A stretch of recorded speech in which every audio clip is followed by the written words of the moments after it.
Hello and welcome to today's episode of the Healthy Business Podcast. I am Sarah Cook and I'm joined by the wonderful Naomi Smith, and she calls herself the Balanced Kiwi, and it's all about health and wellness and more specifically around nutritional therapy and kinesiology. And I'm so excited to be talking to Naomi today. She is amazing at what she does, and I know we're going to really learn not just tips, but actually practical steps on how we can support our health, that we can really grow our business as well, because we all know that we are our biggest asset. And that is super important when we're scaling a business. So Naomi, thank you for joining me. Super happy to have you here today. Thank you, Sarah, for having me. It's just an absolute pleasure to be on your podcast and talking about the thing that I love most in this world. So thanks for having me. Oh, I'm so excited for our conversation. And, you know, I think people will have guessed very quickly the reason behind your name, Balanced Kiwi, is from your accent, which I know you've just got back from a wonderful trip out in New Zealand, catching up with family as well. So brilliant to have you here. One of the questions that I ask all of my guests right at the beginning of every guest episode is what a healthy business means to you. And I would love your take on this. I could probably guess a few things, but I would love your take on what a healthy business.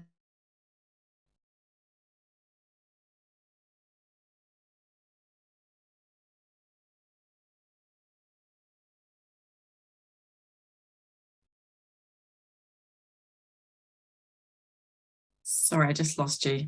That's okay. We can edit that bit out. Okay, sure. Okay, so a healthy business to me is one that is fulfilling, really. It needs to be something that is fulfilling in every single day and something that you're passionate about and love showing up for and being present in. So, you know, that's whether you're working with clients in an office, you know, you need to be really happy and passionate about doing the work and just being present for people and yourself. And it should be aligned to your values as well, and therefore makes us feel good and with integrity. I think that's a huge piece of that too, which will also then drive the passion. And also it should be rewarding and not just financially. You know, rewarding for me is something that also meets a number of key areas in your life. So, you know, allowing time for that, whether it be for family, for self, for friends, rewarding is yes, it's financial, but it has to meet all those other things to create a really flexible lifestyle that works for you as well. So that would be how I would think that the perfectly healthy business should look and feel.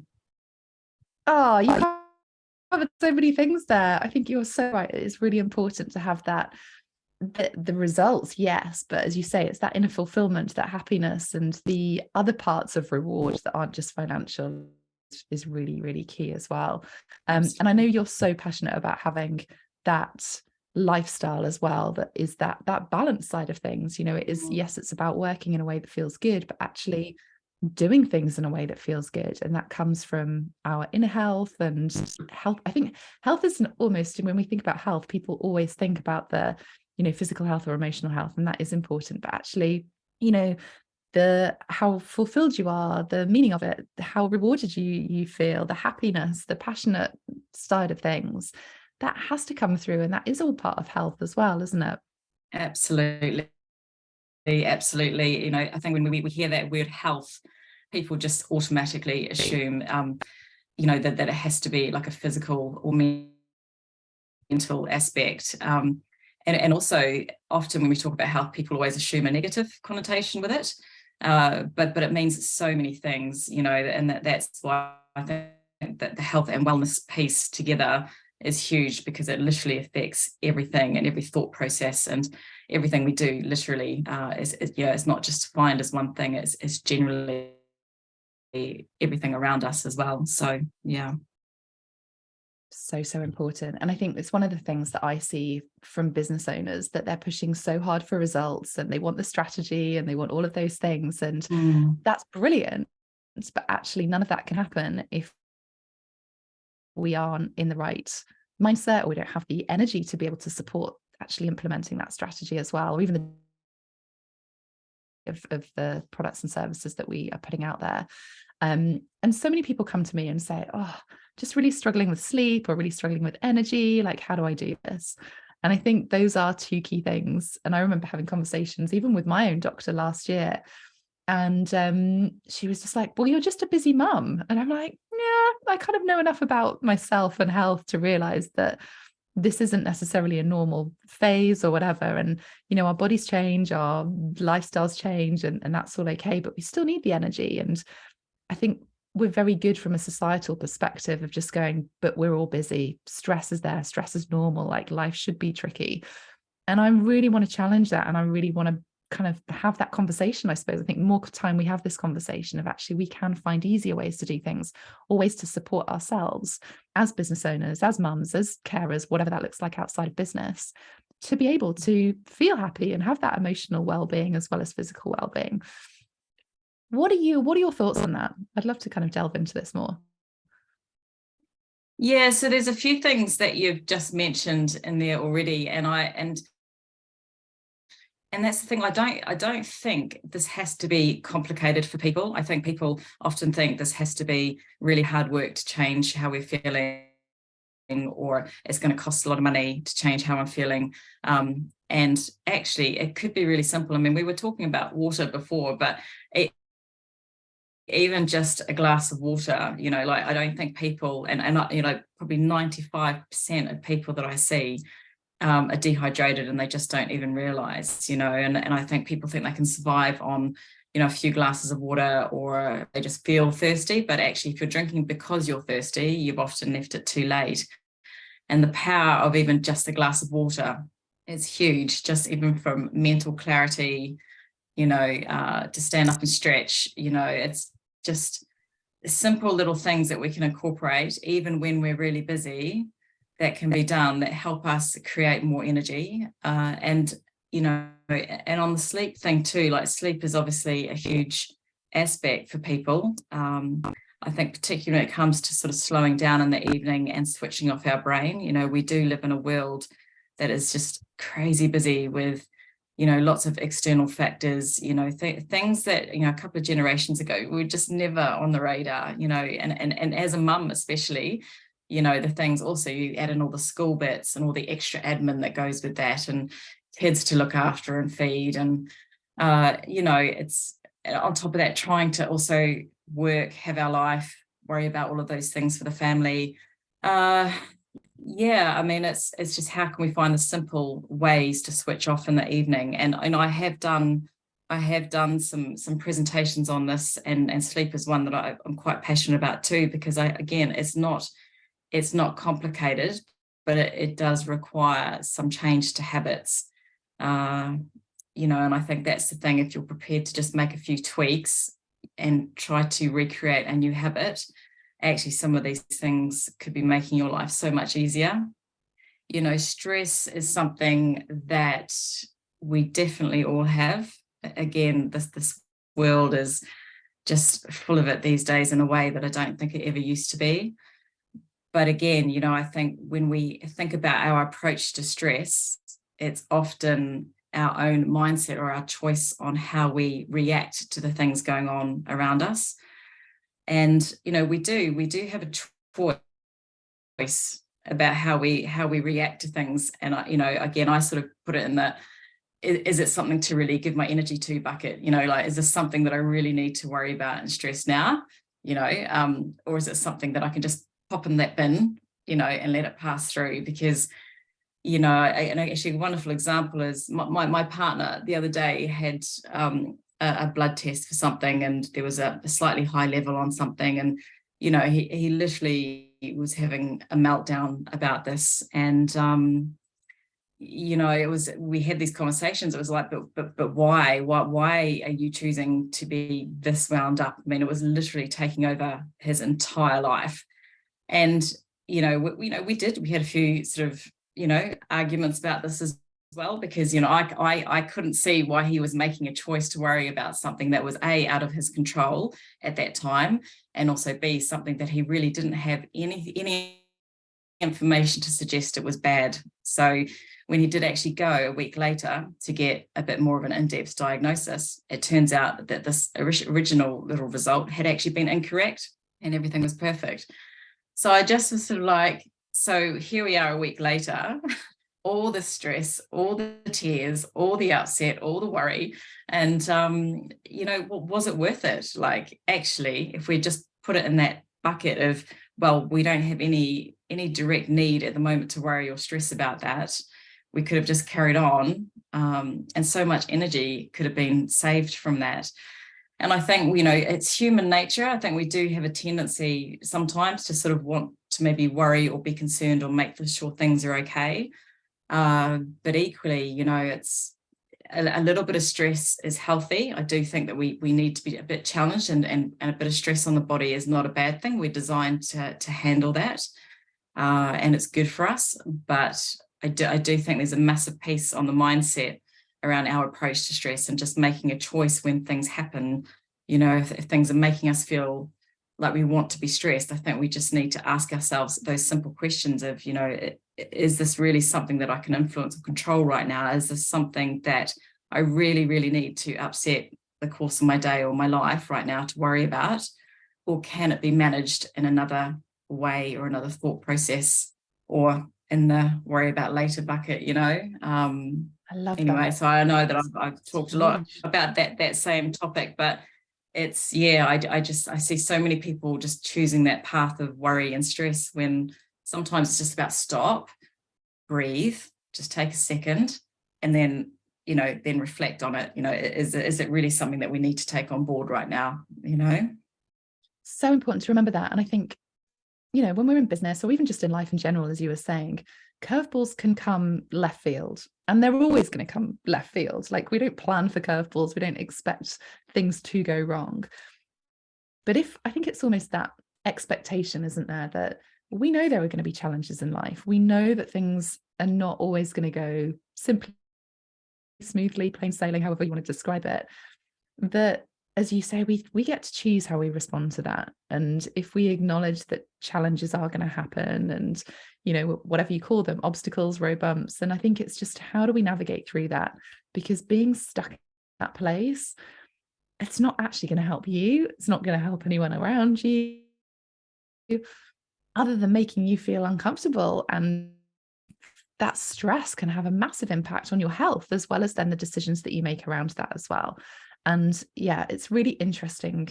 And I see this all the time, just personally, as well as other people, running their businesses.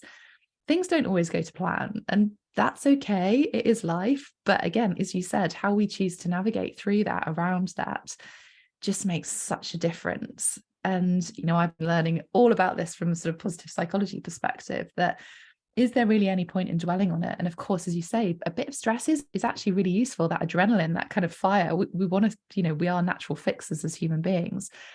But does it need to be done in that instant with that fire energy? Or does it need to be parked in the bucket of, I can't deal with this now because there's nothing actually I can do about it? Really, really useful to remember that.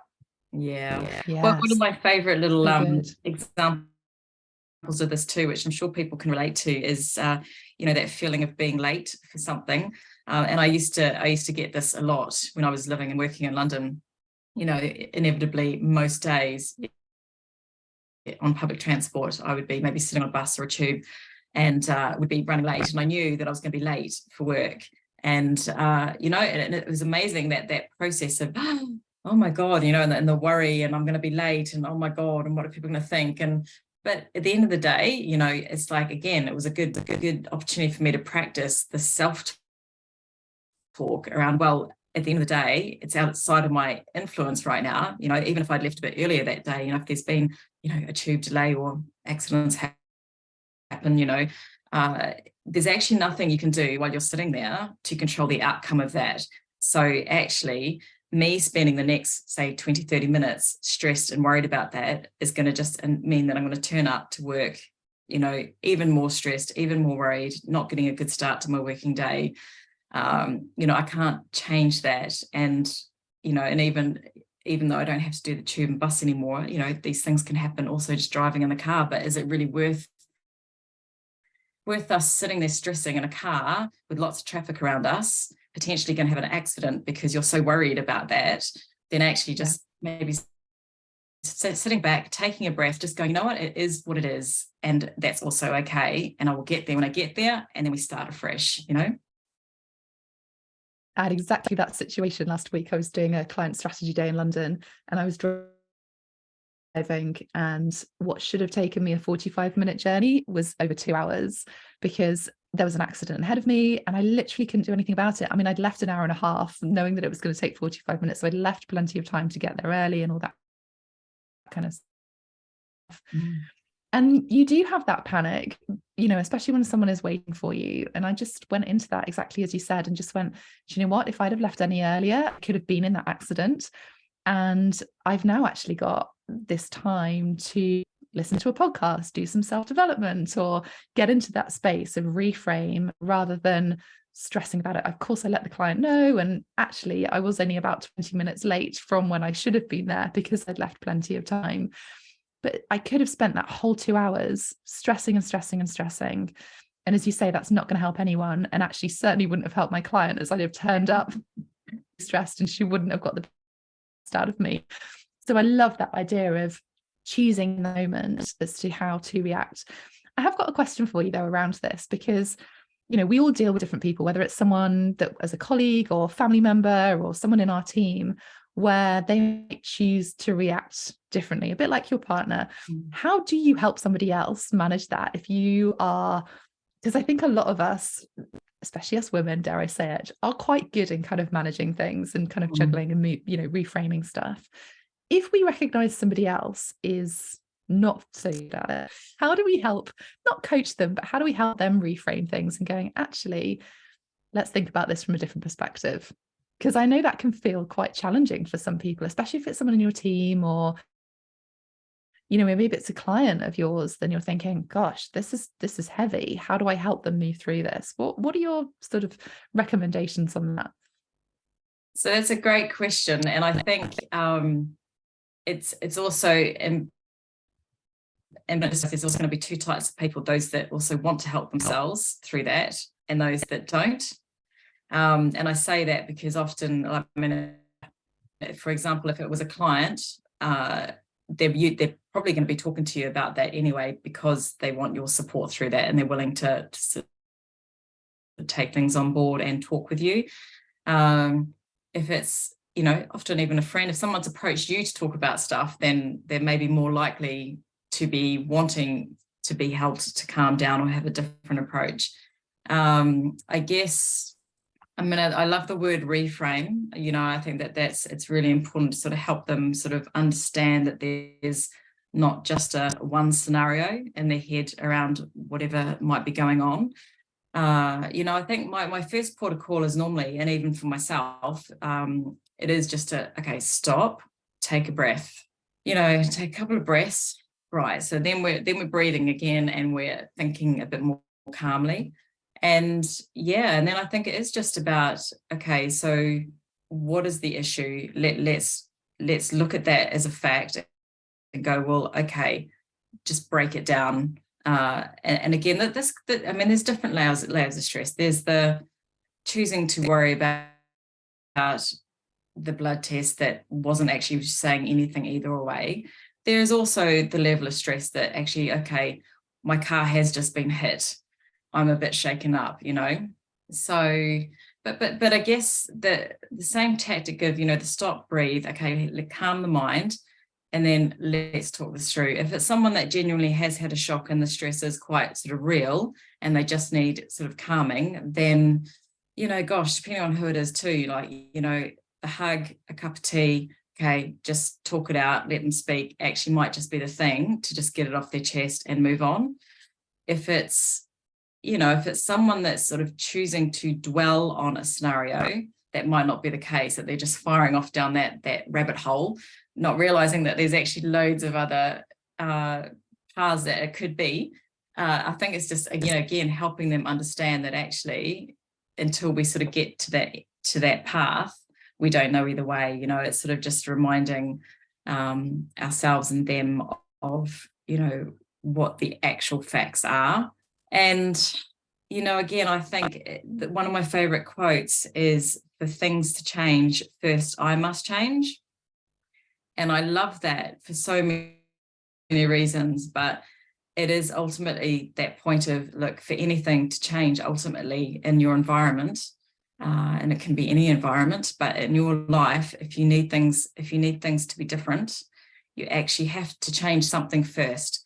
And that might be changing something physically with yourself, mentally with yourself.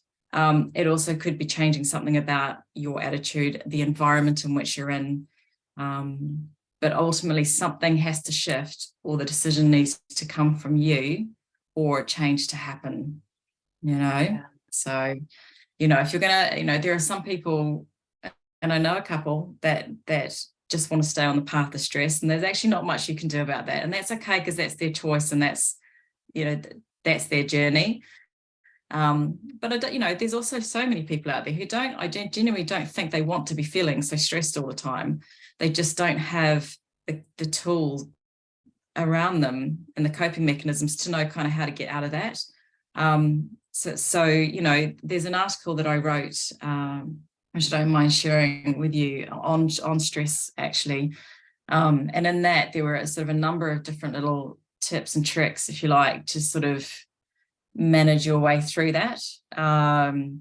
And some of them could just be simple. There's some lymphatic points, and ESR sort of points that you can hold and rub if you're feeling stressed. There's just lots of little easy, simple little fixes in there that can help. And again, it doesn't just happen overnight. It is a habit. You'll often have the stress hit you, and it's a habit around fighting back with it and just saying, well, this is what's going on for me, and I don't want to take that on board. I don't want to give that to my energy. And I think too, like, especially, and you'll appreciate this with kids as well, but with my daughter, I feel like it's really my job as well to help her in this world to have those tools, because actually I don't think the world that we live in is necessarily going to get any easier around this. It's not just going to suddenly just become stress-free.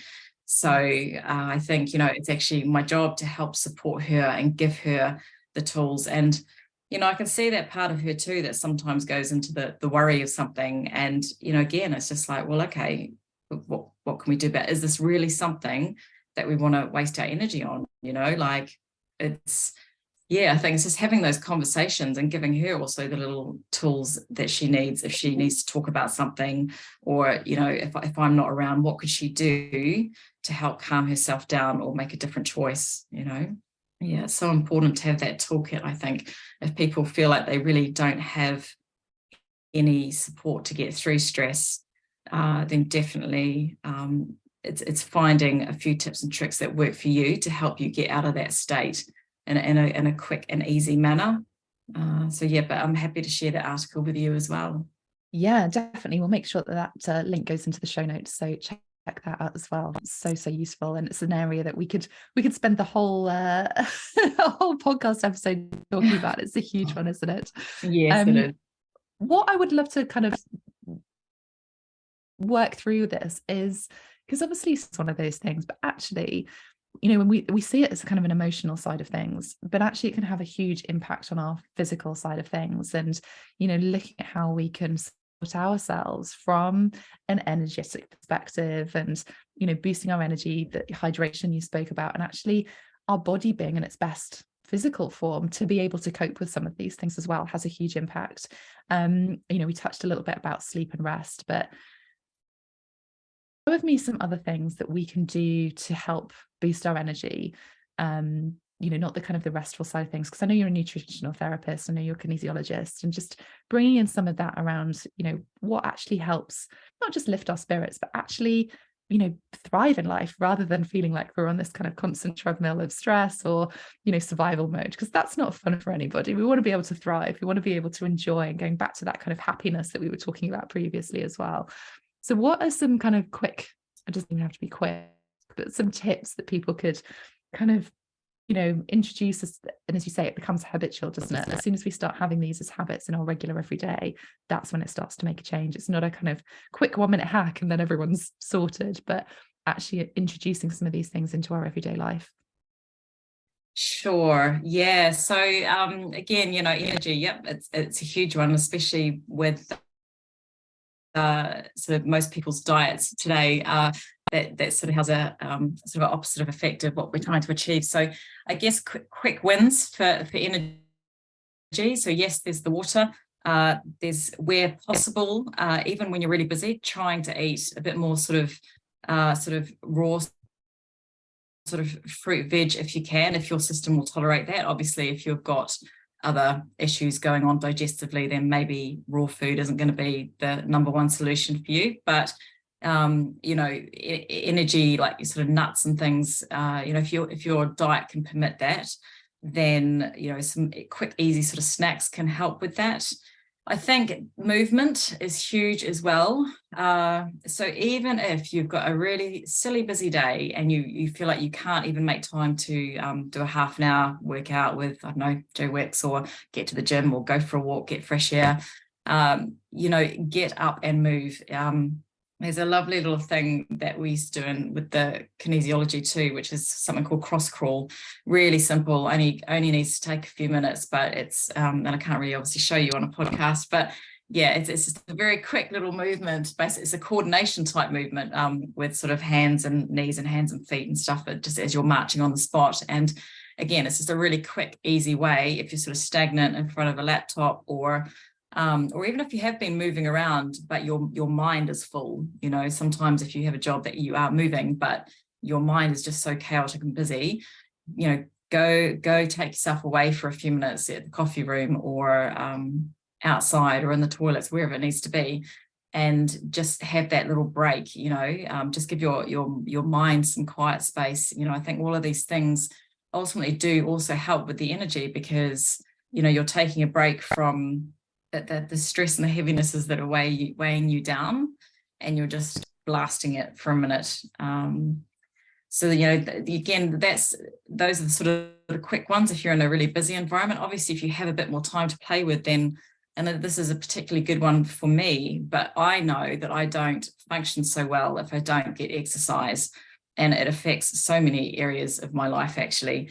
And I've had to work quite hard now with my boundaries as well, which is something that I'm not always great with, to really try and prioritize that time. And I do have a gym, and I do have plenty of spaces outside to walk, which do help. But even when I've got a busy day, I do actually have the Body Coach app as well, because I know that's something that even if I'm stuck indoors on a freezing day in between calls or something, I can just go and take half an hour to quickly do that. And it's incredible, the difference mentally, physically, everything. It just boosts me really well. So there's always ways, depending on what time you do have, that you can make that work for energy. And also, this might not seem for most people like it's linked, but I do think self-talk also can be really helpful.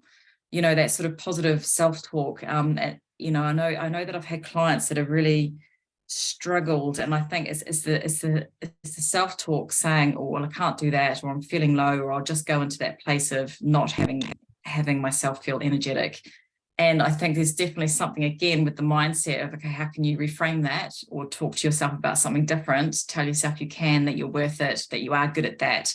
Even if that self-talk makes you feel good and therefore encourages this good energy to come out, it just comes out. If you, even the physical stance, if you sit there round-shouldered feeling low about yourself, then, your energy is also very low.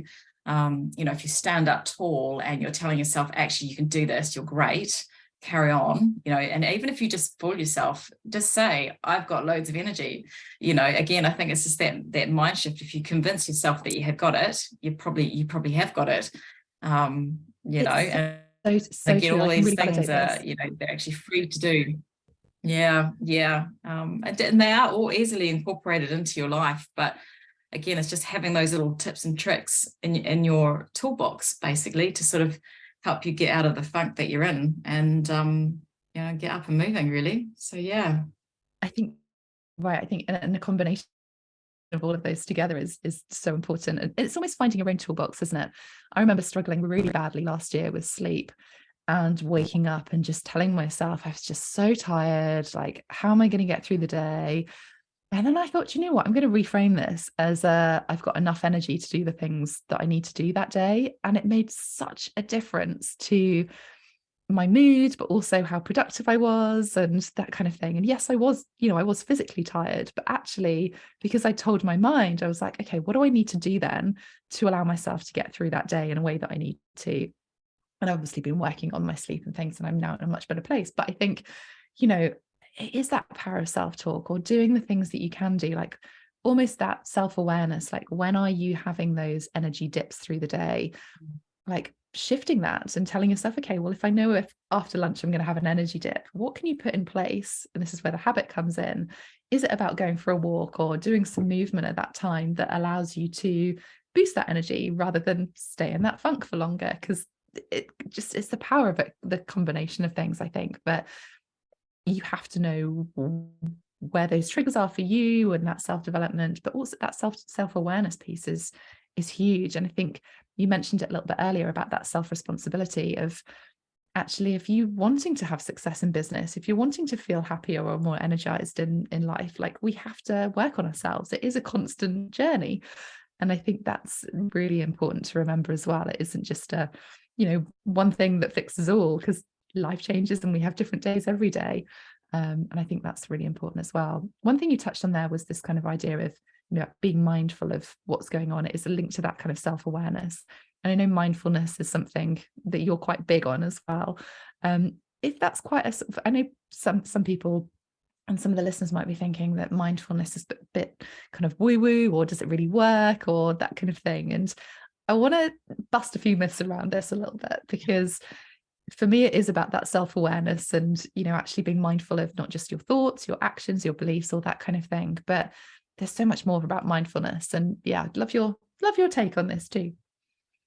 Yeah, I think you're right. I think, when we think of mindfulness, I think there's lots of things that can be connected with that I know some people, particularly, living a busy corporate lives, it could feel a bit woo woo, but actually, just again, like breaking it down, mindfulness is just literally being mindful of something. It's simply that. It's simply having a moment to be aware, to sort of think about that, to feel it in your head. It's, again, I don't think, again, anything that really is not so complicated, really. I love mindfulness simply because it literally, even just the word for me, makes me want to just stop and think and reflect. And it doesn't mean, it could be lots of things, yes, there's wonderful tools out there if you really want to explore just, even the meditation sort of side of that, yoga, all these things that help us for a longer space and time really hold on to the thoughts in our head. And I think, if that's your thing, then fantastic. I think there's some amazing benefits from that. But equally, to be mindful, even when you're busy with corporate, with business, with clients, being a mum, whatever it is, being mindful is just that thought process and awareness in your head, which only, I think, can serve to help you be better at anything that you put your hat to, really, because it just brings you into awareness of what is going on. It's, just a nice opportunity too, just to stop, isn't it? Being mindful, I love the word. It just makes me even feel calm. I just want to sit with that and just be reflective on a situation. So yeah, mindfulness is just great, because I just think in an instant it could actually just stop you. Again, even when you link that back to the stress thing earlier, just to be mindful is to just have that awareness of what's going on, what everybody could be thinking and feeling. I think it just helps you ask those inner questions, which again can only help you, I think, have a better approach, a better outlook to something, or do something differently, which will ultimately be a good thing. So yeah. So important. It is that connection of the body and the mind, and impact of all of that then has on your decisions, and then obviously what you do within your business and how you create success within that as well. One big thing we haven't really spoken about, and you being a nutritional therapist, is the kind of the food side of things. And I'd love to kind of, explore that a little bit more, because I think again, when we talk about healthy food, we are all different, and the impact of different foods are going to play into that. I know we've talked a little bit about, snacks and the quick energy boosting side of things, but talk to me a little bit about how nutrition can actually play out to mindset, or not just physical. I think people assume that nutrition is directly related to physical health and the digestive system. We all know that our gut is second brain, and that has the impact of, from a mental and emotional side of things. What can people do? So if they are listening to this and thinking, yes, I know I need to increase my energy, I know I need to, add a bit more movement in. Let's talk about the sort of the nutritional therapy side of things, the actual food side of it, because nourishing ourselves and the real foods that we're eating has such a big impact on everything, isn't it? Yeah. So, I mean, food is big. I think, again, I think the reason we have a lot of issues today too, with a lot of different sort of aspects of health and mental health as well, is food has changed. And I think, I mean, we could talk a long time on this subject, so I will try to keep it really brief. But I think it's important just to acknowledge that there's lots of things in our world today that are really different to how they used to be. So foods have changed greatly.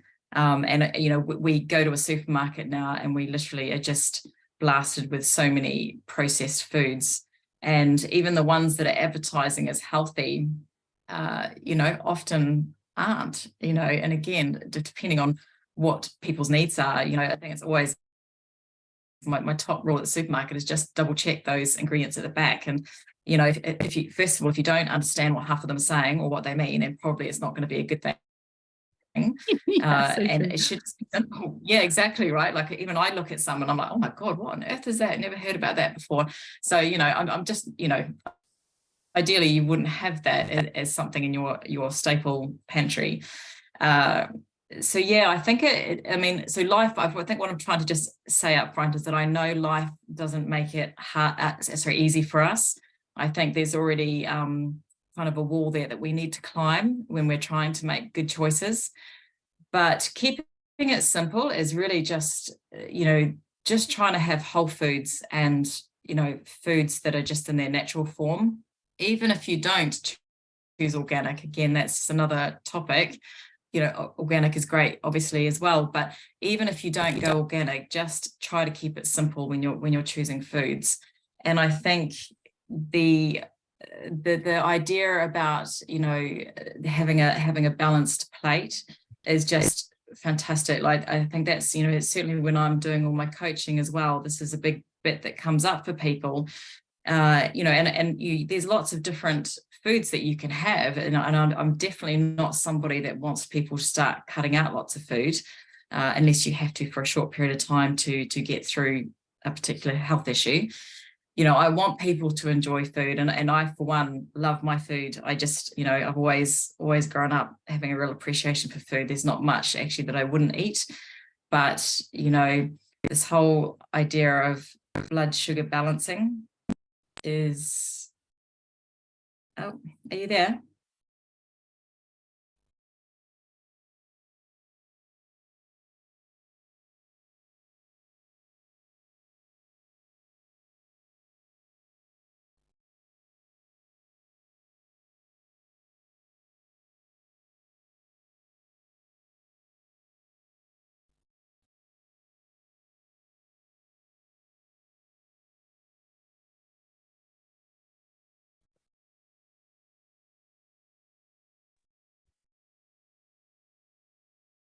Sorry Hi. about that. Mine That's okay. completely disappeared. So we will edit that section. I think you were still fine, and mine just don't know what happened. Yeah, I think you dropped off, but I think I was just about to talk about blood sugar balancing and something, but Okay, should I perfect. just carry on? Yeah, carry on talking about blood sugar, and then I will edit that section from all this bit.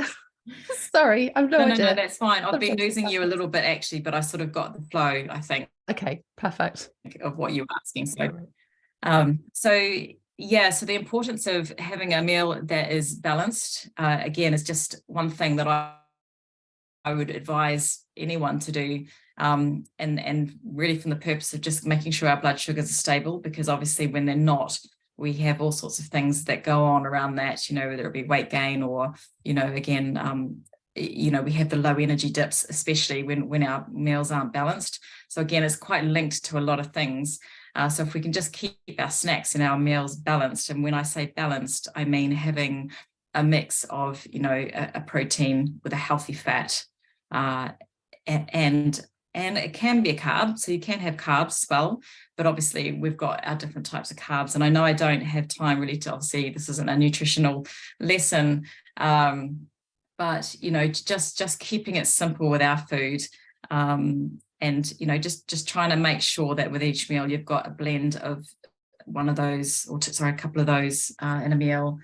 And again, carbs can get a bad rep, but again, I think it's just being careful of the type of carbs that we're having and the quantities. I think I want to get into a place with people that they can still enjoy their food, but sometimes we do just need to make moderations around that. And I try where possible, myself, but also to encourage others that I'm working with, to sort of follow that sort of 80-20 or even 90-10 kind of guidance rule, which, again, it's to say you don't have to be so rigid and cut out stuff all the time.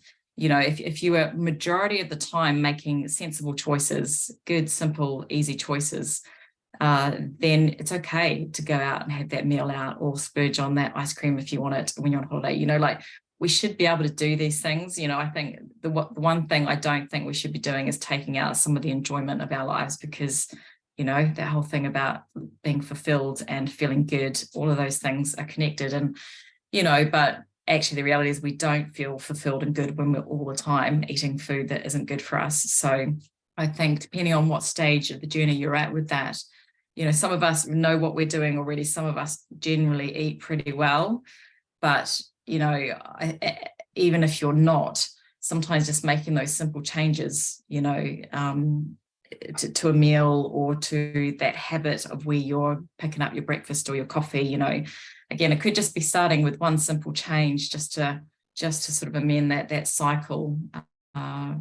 So yeah, keeping it balanced, keeping it simple really, and just, finding time to enjoy that. And I think, sometimes when people are making drastic changes, for a while, their taste buds are, going crazy, and they're like, oh, this is awful. But the reality is actually, it does take a few weeks to build a habit, and for us to eliminate things out of our system. I usually say to people it take at least sort of 28 days to do that.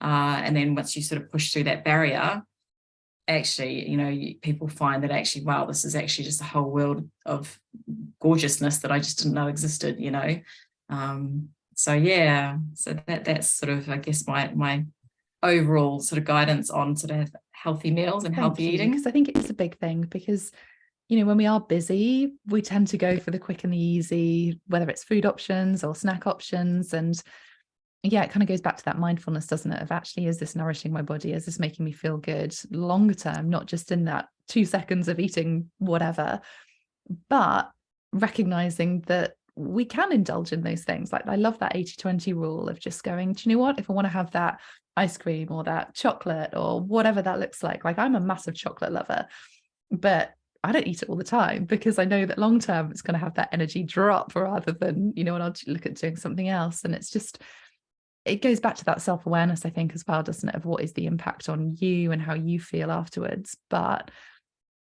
really recognizing that everything that we've spoken about, like, it can feel quite overwhelming if you're in a space of, going, oh, I need to change all of these things. This isn't the purpose of this episode. This was just to kind of, highlight some ways that you can feel more balanced, feel healthier, create more simplicity in your life, because actually when you've got those things, that has a huge impact on how you feel, but also then clarity of mind, how quickly you make decisions, or how quickly you stay feeling stuck. And that then has an impact on you personally, but also the people who are around you, the success of your business and all that kind of thing. And I think it is so intrinsic. It's one of the reasons I wrote my book, Healthy You, Wealthy Business, because I truly believe that there is that combination between the two. And, you read so many health things and read so many business books, I'm like, actually, they are so intrinsic between the two, because if you're not in the space to have the energy or the mindset or whatever to be able to grow your business in the way that you want, then there is going to be a disconnect. Plus, as we were talking about earlier, you want to have that happiness, you want to have that fulfillment, you want to feel the joy, and running your business shouldn't add to stress. It can feel hard, it can feel stressful, it can feel overwhelming, but if your body is also in that place as well, then it feels a lot harder. So giving yourself those best tools is really important. I completely agree. And I'm a massive fan of simplicity. So, obviously balance is my thing, but simplicity is just the most amazing thing. Things shouldn't be complicated. Well, not everything anyway. And, like you say, as a business owner, I think, gosh, there's lots of people out there with their own, have their own business, but they could be a mum, they might have other external factors with either family or life going on. And some of these things we can't change, but, keeping things simple to sort of create that change that we need to help us feel better, to get out of bed in the morning, to make progress, to live our life how we want it lived. It is possible, and it doesn't have to be complicated. And just the power to that you can just, that self-empowerment, being able to just achieve those things for yourself is huge, so simplicity is key. That feels like a really lovely roundup of everything we've been talking about. So if people are listening to this and thinking, I just need more simplicity, I want to have more balance, where can they come and find you? Where's the best place to connect with you? So I have I have a website, thebalancedkiwi.com. I am also on Facebook as a Balanced Kiwi, and also Instagram. I am generally around and always available to answer messages, or even if people just want to have a quick chat with me informally, I'm always happy to schedule time in for people. So just feel free to reach out with anything big or small. Amazing. Oh, I loved our conversation. I feel like we could talk about this all day. So thank you so much for joining me, Naomi, on the Healthy Business Podcast. I'm Sarah Cook. Hope you guys have enjoyed listening to it, and I will see you on the next episode.